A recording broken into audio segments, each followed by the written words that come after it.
Welcome to Cross-Examined, a podcast by the Law Institute of Victoria. From the 1st of July this year, Australian lawyers providing certain designated services became reporting entities under AUSTRAC's AML-CTF regime for the first time. On today's episode, we are looking at how criminals exploit the system and what makes them so difficult to recognise when they arrive in the disguise of a routine transaction. Welcome to Cross-Examined. I'm Artemis Evangelidis. My guest today is Neil Jeans, partner in risk consulting at Thornton, Australia.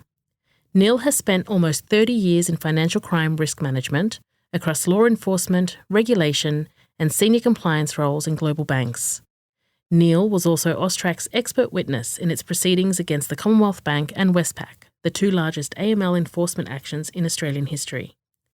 Today, we're talking to Neil about what money laundering looks like in legal and professional services, discussing the patterns and the methods criminals use, and why lawyers sit at an intersection that sophisticated criminal networks are looking to exploit.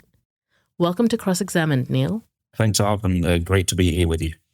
Neil, before you became a consultant, you investigated money laundering cases as a law enforcement officer. What were the most common patterns you saw, and are these still the most common when you reflect on the typologies that FATF and APG publish today? And just for our listeners who might be unfamiliar with the term, could you also explain what typologies actually are? Yes, absolutely. Maybe let's start with that, because obviously it's important you understand what they are. They're the ways that criminals can use or abuse your legitimate services. Effectively, the ways that the criminal or the money launderer looks at your business and seeks to use it in ways to achieve their illegal or illegitimate end. So there's certain patterns of activity, types of behavior, or almost thought processes that the criminal will go through when deciding whether a law firm in this case is particularly attracted to being used, basically. So those are the typologies. And to be fair, money laundering has been around for a very, very long time, effectively ever since there's been money and there's been crime. So effectively, what money laundering is, as we should all know, is moving the money away from the crime, making it appear legitimate. And in the case of lawyers, really, it's leveraging your good name. It's leveraging your legitimate persona as a person in the community. That is of great interest and of great benefit to the criminal. Money laundering is effectively an obfuscation sport, where basically they're trying to conceal the true source or the true origin of the money that is being used for a particular thing. And having lawyers and other professionals involved creates an air of legitimacy that wouldn't be there if they weren't. So, and the typologies broadly are around using your good name, using your services to appear to be legitimate. And if you look at the designated services in the legislation, they are primarily designed on typologies. And they are basically acting on behalf of, so standing between the real world and the criminal or the money laundering, or assisting, and so therefore creating an area of legitimacy to do certain transactions. So those are the fundamental basis of typologies. And those really haven't changed. Literally, over 35 years that I've been involved in this and beyond that. And really money laundering or anti-money laundering in the early 2000s recognized that there were certain ways that criminals were using lawyers, accountants, and real estate agents to support their activity far and above the way they use banks and other financial services, and hence why people were brought into the regime.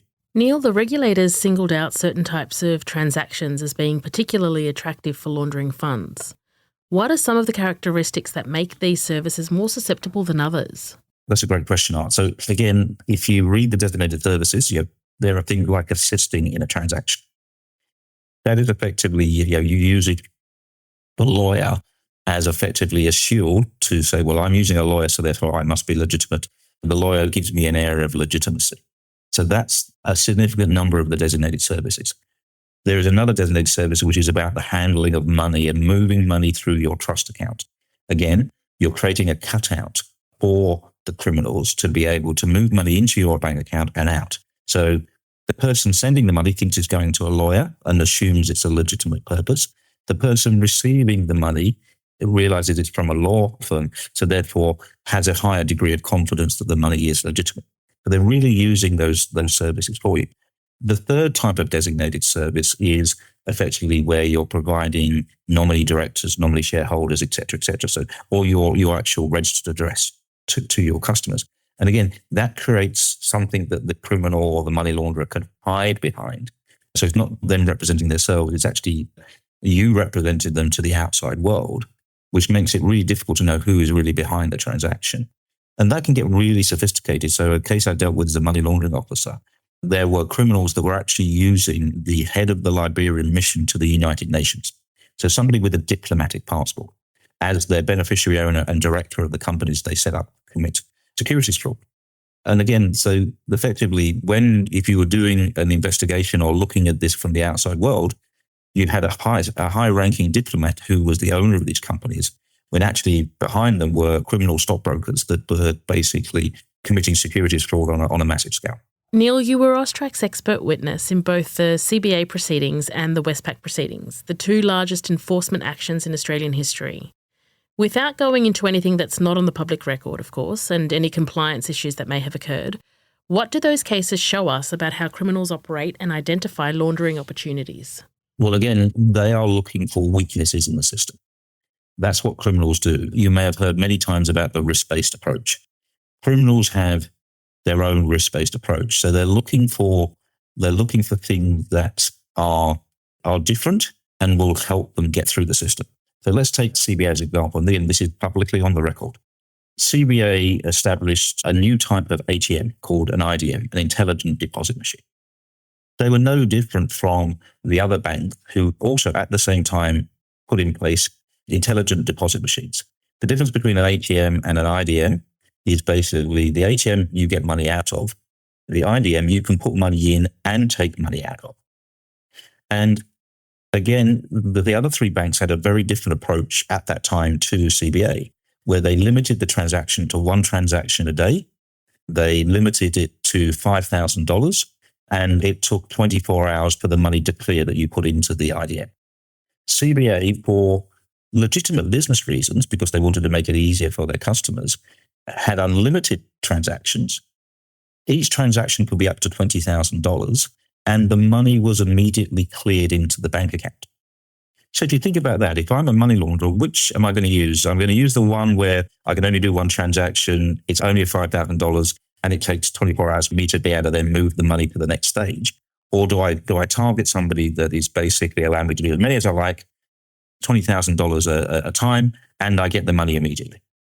So again, this is one of the vulnerabilities that are in existence for all reporting entities in their own world.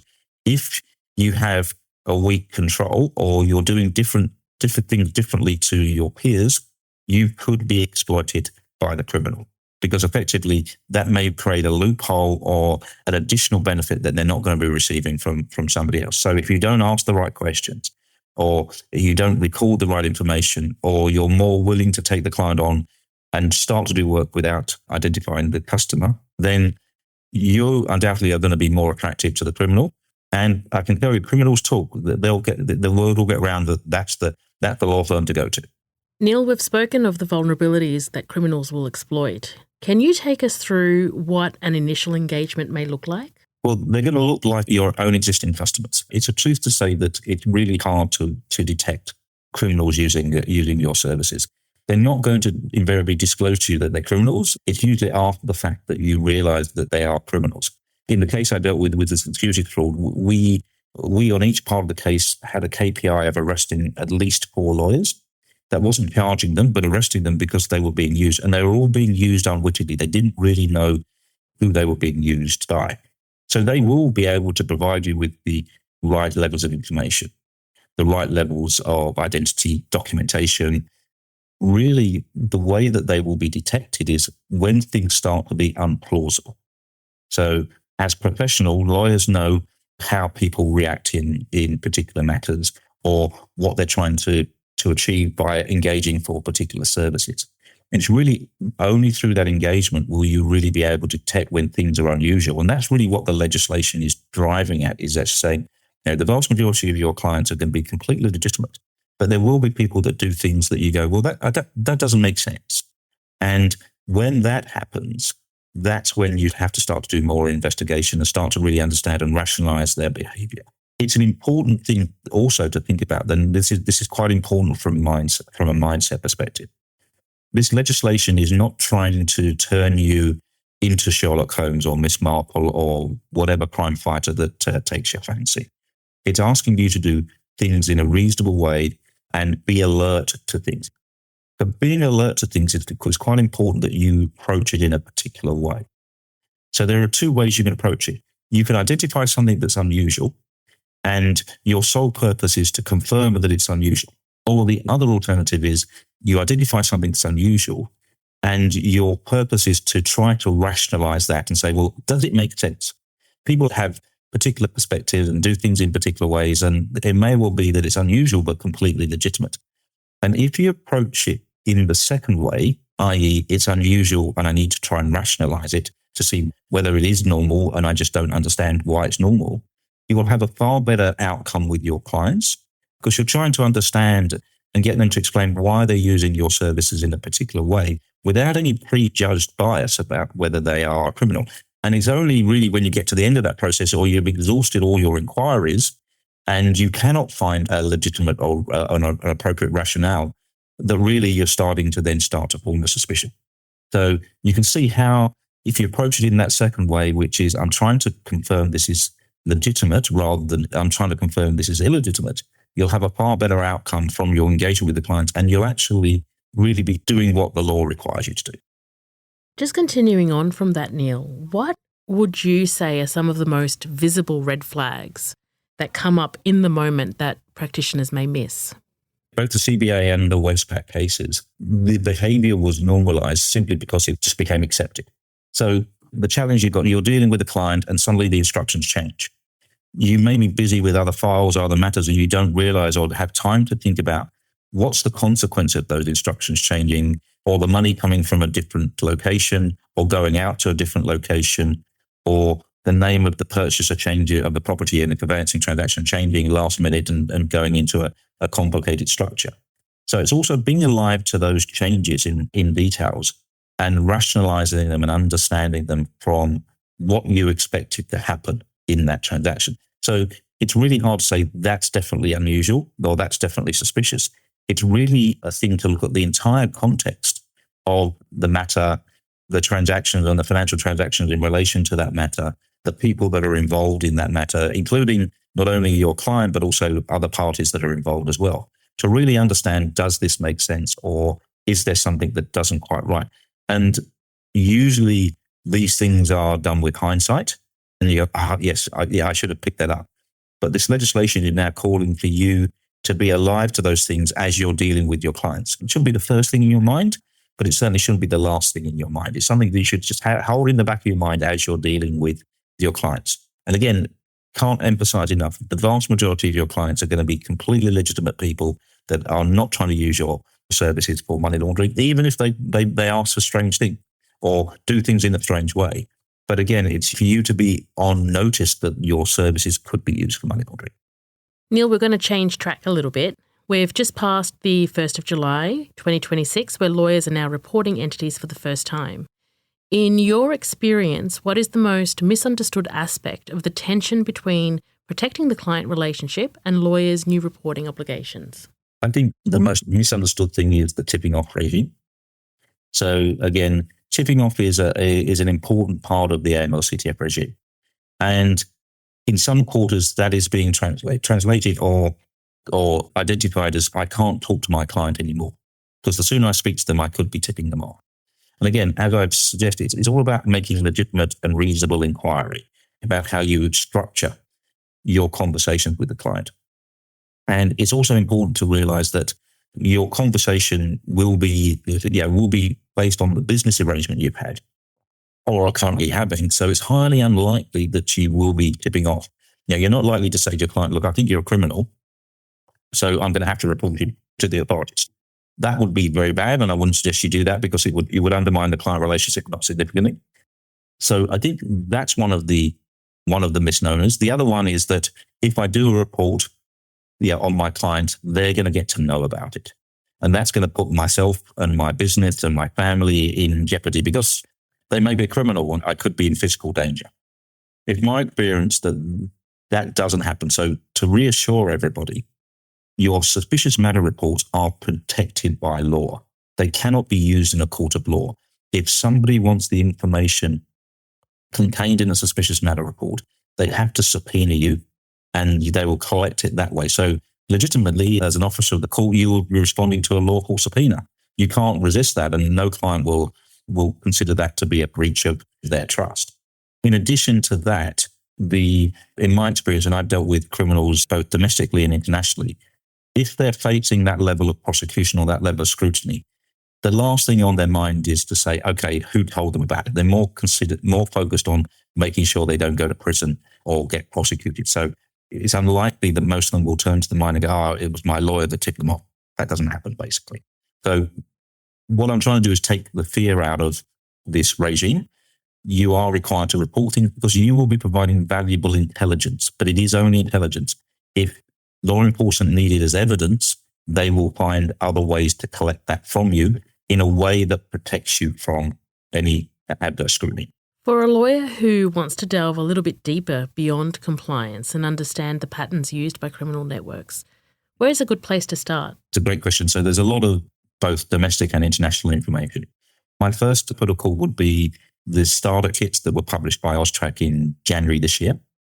And if you go to the risk assessment section of the starter kits, in the back of each of those risk assessments are a set of typologies, which are called methods, which describe how criminals are using law firms. So that's a great source. And I can tell you those are based on declassified criminal intelligence from a number of agencies, both in Australia and around the world. There's also the National Risk Assessment that is published as well. And that was published in December 2024. That's on AUSTRAC's website. And there's a whole section on the risks around money laundering through legal firms.